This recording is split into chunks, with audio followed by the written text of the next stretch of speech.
오늘은 부동산을 사실 때 현금이 지출됐을 거고요. 나중에 부동산을 팔면 현금이 들어오죠.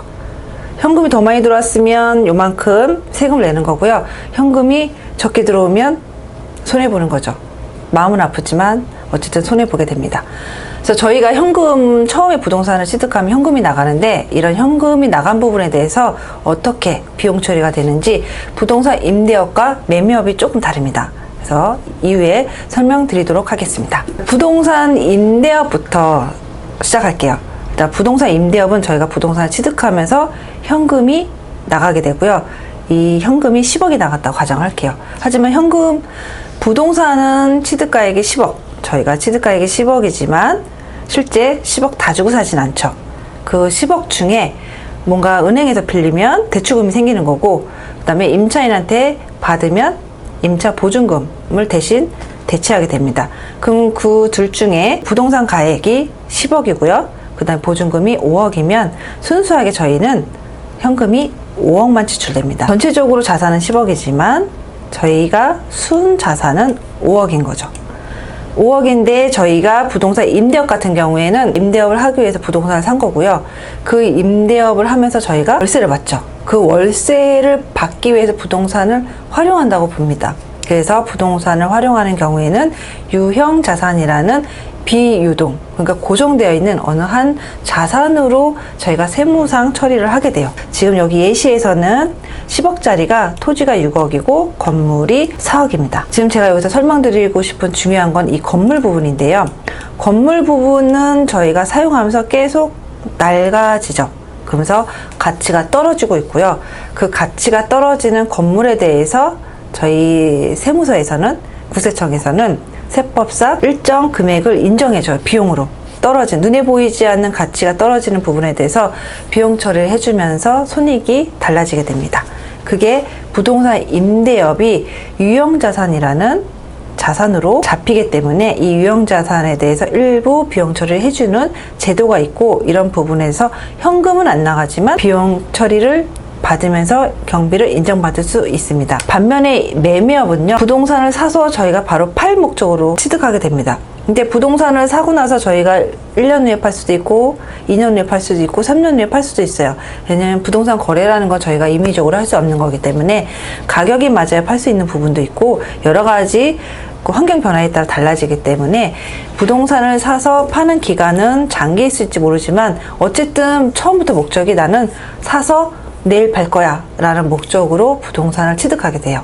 그럼 이런 부분은 내가 바로 팔 목적으로 살기 때문에 주위에서 생각해 보면 저희가 사과를 사서 사과를 판다고 생각하시면 돼요.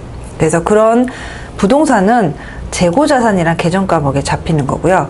똑같은 10억에 하나의 계정값으로 잡히게 됩니다.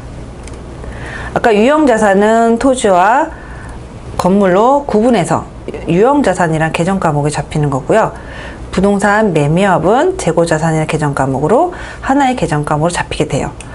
역시나 부동산을 바로 내일 팔 목적이긴 하지만 언제 팔릴지 모르는 상황에서 계속 비워둘 수는 없어요. 그래서 임차인을 들어오게 할 수도 있고요. 일시적으로 내가 이 부동산을 팔기 전까지는 임대가 발생될 수 있습니다. 월세도 받을 수 있겠죠. 그래서 그런 부분에 대해서 임차인한테 임대료를 받으면 5억이라는 똑같은 계정과목, 그러니까 부동산 임대업과 똑같은 계정과목으로 부채에 해당되는 과목으로 잡히게 됩니다. 재고자산과 토지 건물이라는 유형자산으로 잡히는 부분이 다릅니다. 겉으로 보기에는 달라 보이지 않죠. 뭐 이름이 조금 다른 것처럼 지금 제가 보여드린 이 자료상에는 별로 이름만 좀 다른 거지 달라지지 않는 것처럼 보이지만 실질적으로 양도할 때는 또 달라지게 돼요. 그래서 양도하기 전에 일단은 보유하는 기간에 임대 수익이 생길 거고요. 그 임대료 월세 받은 거는 또 어떻게 세금을 내기 위해서 신고가 되는지 확인해 보도록 하겠습니다. 부동산 임대업은 장점이 될 수 있고 어떻게 보면 단점이 될 수도 있지만, 중요한 건 현금이 실제 나가지는 않지만 비용 처리 받을 수 있는 게 있어요. 그거를 감가상각비라고 합니다. 이 감가상각비는 건물이라는, 저희가 처음에 임대업이 건물이 이 4억으로 잡혔어요. 이 4억, 건물을 4억 주고 산 거죠. 4억을 주고 샀지만 이게 매년 사용할 때마다 조금씩 노후가 되는 거예요.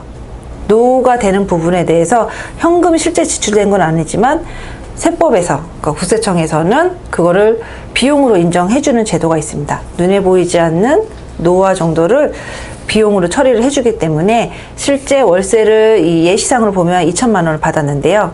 그 중에 실제 현금은 나가지는 않았지만 국세청에서 인정해주는 감가상각비 1,000만 원을 빼면 이 세무상 우리가 세금 내는 기준이 되는 금액은 1,000만 원으로 표시를 하게 돼요. 그래서 1,000만 원에 대해서 저희가 세금을 내게 됩니다.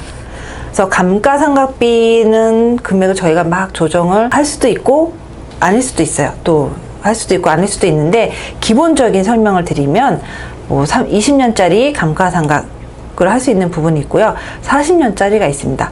여기에서는 지금 4억으로 주고 샀고요. 40년 동안 감가상각을 한다고 저희가 신고를 한다고 가정을 할게요. 그래서 1,000만 원에 대해서 감가상각비로 저희가 비용 처리를 받는다고 가정합니다.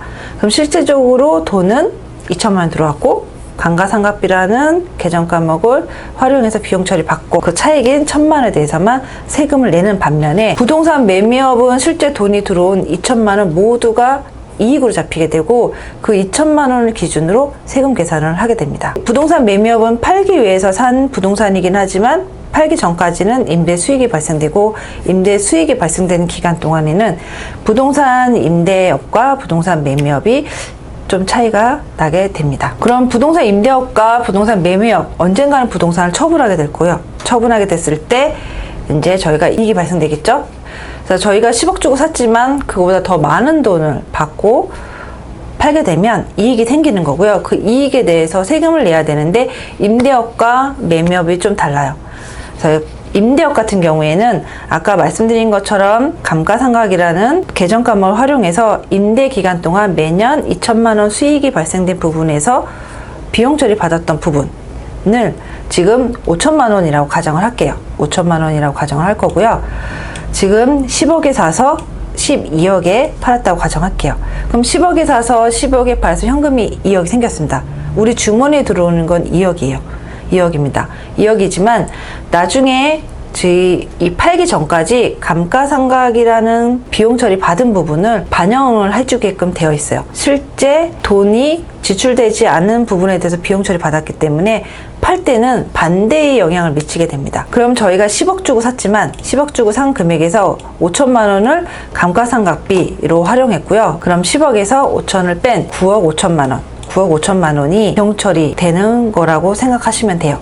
그러면 12억에서 10억을 뺀 2억이 저희 주머니는 들어오겠죠. 주머니는 들어오겠지만 그 5억 5천만 원에 대해서 세금을 이제 나중에 내게 됩니다. 그래서 지금 현재는 12억에서 10억을 빼고요. 5천만 원을 정산을 하면 2억 5천에 대해서 양도할 때는 이제 세금을 내게 돼요. 2억은 양도 차익인 거고요. 5천만 원은 임대하면서 발생됐던 그 수익을 적게 잡은 것만큼 이제 양도하면서 이제 이익으로 잡히게 되고요. 저희가 2억 5천이라는 금액을 기준으로 세금을 내게 됩니다. 근데 매매업은 그 내일이라도 당장 팔아야 되는 부동산이기 때문에 감가상각이라는 그 계정과목 활용할 수 있는 부분이 없어요. 없기 때문에 팔 때는 되게 간단해요. 내가 돈을 12억에 팔았으면 12억 전체가 매출로 잡히게 되는 거고요. 12억 전체가 매출로 잡히게 되고 저희가 살 때 그 취득한 금액 10억은 원가로 잡히게 됩니다. 결과적으로 이 두 개 차이인 2억에 대해서 단기 순이익이 되는 거고요. 이 단기 순이익만큼 저희가 세금을 내게 됩니다. 지금까지 비교를 해보면 임대업과 매매업이 다른 점은 임대업은 중간중간에 비용 처리를 미리 받는 거고요. 나중에 양도할 때 세금을 내게 되는 거예요. 그리고 매매업 같은 경우에는 중간중간에 비용 처리 받을 수 있는 혜택은 없고요. 나중에 양도할 때도 또 반영되지 않기 때문에 순수하게 취득한 금액과 팔은 금액에 대해서만 세금을 내게 됩니다. 지금까지 설명드린 부분이 좀 어려울 수도 있을 것 같아서 제가 그림으로 표시를 했는데요. 이 그림상에서 보면 똑같이 10억에 샀습니다. 10억에 취득했고 양도는 12억에 했어요. 그럼 저희가 12억에 팔았으니까 10억과 12억인 차이인 그 2억에 대해서만 원래는 이익이 생긴 거죠. 우리가 2억을 벌었어요.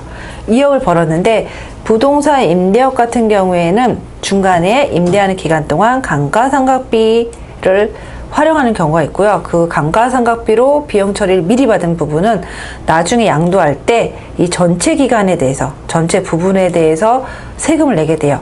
그러면 실제 취득한 금액과 팔은 금액에다가 감가상각 비용을 플러스 시켜서 2억 5천이 이제 세금으로 내게 되는 거고요.